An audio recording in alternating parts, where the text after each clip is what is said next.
Hey, so we're going to be making a trading math test, and the reason I felt the need to make this myself rather than use my own one is because a lot of trading work is in pips, right, or it's in percentages. So yeah, like most of the math tests that you find online, they're like taking like semi-random integers, whereas you want to be able to do addition and sort of percentage increases with these sorts of things. So we're going to start by importing the random and math libraries, and by setting up a lookup table that, or like a list, right, that is going to call one of the operations that you might need. So plus minus divide. And while I'm here to show you like random.randint, this is what the library does, right? So this is going to, every time you run it, generate a new random number between 0 and 3 inclusive. And what that might mean is you can use it to index a random operation, which is exactly what we're going to do. So the operation you want to use is going to be in here like this, right? But before we get started on the actual calculator, there's a couple of like prerequisites that we want to do, right? So Q is going to be the number of questions, and score is going to be how many you got right. So while Q is less than the amount of questions that you want to answer, so let's say 10, you want to run this loop that I'm about to run. So what's a mathematical operation? It's one number, it's a second number, and it's some type of operation that we determined here, right? But there's going to be some sort of limitations. So we don't want to be doing all types of math questions with all types of operations, right? It can get a little bit hard to do, like, you know, a really small decimal divided by a really large one, for example. It's going to be practically 0. So you want to set those kind of parameters. But actually, before we start doing this, it'll be easier if I just say this, build the building blocks, right, of the calculator. So let's go down here. Num1 is going to equal to some random number between 1 and 5. Num2 is going to equal the same, 1 and 5. The question that we're going to ask is going to be a string, right? Because we're going to sort of bring it together as a string, and then use the evaluate function to get the answer, right? The answer is equal to eval of question. So what that does is, like, it'll take the string question and it'll turn it to like an actual mathematical operation, and the output is going to be the result, right, of that equation. So the result that you give is going to be what you input. So it's going to take the question string plus equals space, and then you're going to type in, you know, whatever you think the answer to the question is, right? Yeah, let's test this first and see what happens.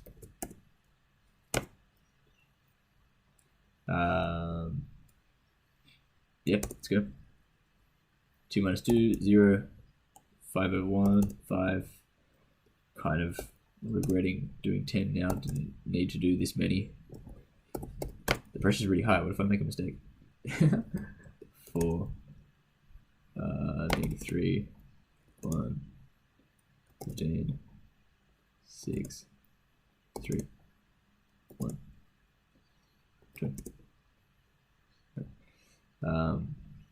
Let's get a couple of wrong answers, just to see what happens, right? Is that 10? I feel like that's 10. Oh no, I didn't put in a break. Okay, so what I was meant to do, what can I do to get out of here? Damn. Hang on. There's like no way to get out of a Jupyter notebook. Oh my god, there's no way to get out of this without freezing the whole notebook. So I guess I'll do that. Okay, so we're gonna reload the notebook. We're gonna fix that really vital error to make this increase, and we're gonna change Q to 5. Right, so there's less questions. Also, while I'm here, I'm gonna make an exit for myself. So if res is equal to blank, then I want to continue. So that is start the loop again. Elif res equals exit. So if I type exit into the input, oh shit, then I want to get out of there. Here we go. I want to like exit out of the loop, right? And while I'm here, I do also want it to print how much I've scored, right? So what that's going to be is the variable score. And yeah, let's go with that for now. There we go. When you're ready. No. Jeez. Let's see. Okay, so I fixed the problem. I added the Q+1 so that the loop actually starts to increase. I also added this, which allows you to skip a question if it's too hard. 2 + 1 is a bit too much for me. And well, another condition that, like, if you want to actually end the loop prematurely, then you can get out of there. So what else did I want? Oh yeah, sorry, I did this before. I wanted the printer of the final answer, right? So get rid of this percent and just tell me the mark that I got. Right, let's see. 6, 2, 1, and then let's get wrong answers. Let's see what happens. Final score 0. So what did I miss here?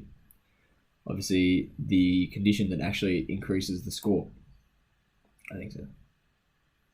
Yeah, that's right. Okay, so what you want to do is create a condition that, like, if the result is what it's meant to be, if res is equal to answer, then score plus equals 1, and that's it, right? Like, sorry, you do also want to turn res into a float. So, but you want to do it here, right? Res equals float res. And the reason for that is, right, you cannot turn this or this into a float. So what you'll just get is an error message and it'll break you out of the loop. But if you stay here, then life's good. So 1, 1, 1. Let's see, 4 and 4. There we go, 3, right? So I got what? This one unintentionally and these two correct. Gave me a score of 3. Good stuff. Now what we have to do is what I started to sort of do here, right? Which is firstly make this a little bit more complicated, have some like scalars so that you are working in, like I said, the pips, the fourth decimal place, but not doing every single operation, right? So what I would like to do is, if it's multiplication or if it's division, you want to run this loop, right? Because you don't want the numbers to be 0, because then, especially if it's a division, it'll mess things up. You're going to create a random number. So all you want to do is create a scalar and a number, right? So second one's to look like that. The scalars, you want it to be like to make pips, right? So you're gonna have like a number times 10 to the power of scale. You see what I mean? So you want this to be like a negative number that's gonna give you like the pip. And in the meantime, you want, let's say, let's put this here. From 1 to 99. I think that's a good one. Yeah, keep it like positive integers because that's what price is. And same sort of thing with this. So they're actually identical. So I'll just copy and paste it again. So you want it to produce two unique numbers that are between, say, like 0.001 and 9-ish. Yeah, because like if there's a negative 1, it's gonna take it down to like 9.9, 10, something along those lines. Alright, if it's not multiplication or division, you have some more leeway with like the operations that you can like feasibly do in your head, right? So what you want to do is give this a bigger range. 9, let's say. Yeah. 1, 2, 3. 9. So now the sort of question that it's going to spit out, right? It's going to be slightly different. Now, one issue here is that you're going to have some crazy integers sometimes, right?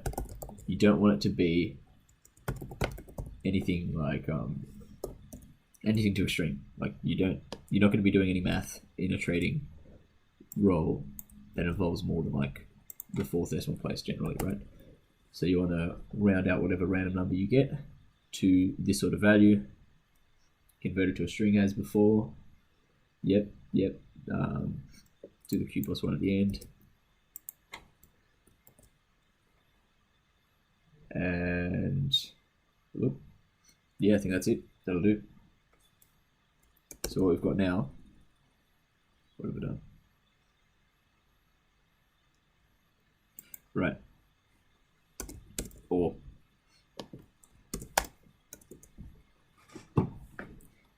yeah, okay, so now comes now comes the debugging, right? Name operations is not defined. Oops.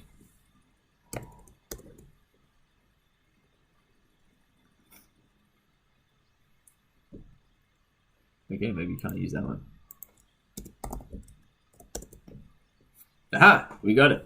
Okay, see? So these are the sort of values that you're going to be working with generally in a trading testing game, right? So let's do a couple of these. This is going to be 6, 4.678.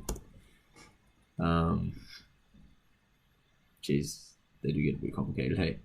So 12 point. Fuck. Look, mental math is not my strong suit. Let's not worry about this one. 9 divided by 44 is going to be like 4.9. Look, I don't want all of these here. So this case here is one where it's a little bit too tricky. So you'd have to like come up here and tweak the sort of settings that you want to work between. Like I don't really want to be doing that, but it's going to be like a quarter divided by 100, right? So let's say 22.5, but then 0.0025. Yeah, let's go with that. I expect I'll be getting 0, maybe 1 for this. It's clearly a little bit too tricky. Yeah, see this one here. Not even gonna try with that one. Get the last one. 55 point. Or 1, whatever. Final score 1. Yeah, sweet. So like the only one that I got correct was that. So ideally, I want to be changing this one. Where is it? this is the issue. So that's only going to give me a point if my answer is 100% correct.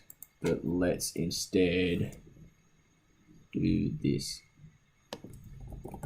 Round res to 1, 1. There we go. That should make life a lot easier for me. Jesus, I'm not like getting the cruisy ones, am I? 54.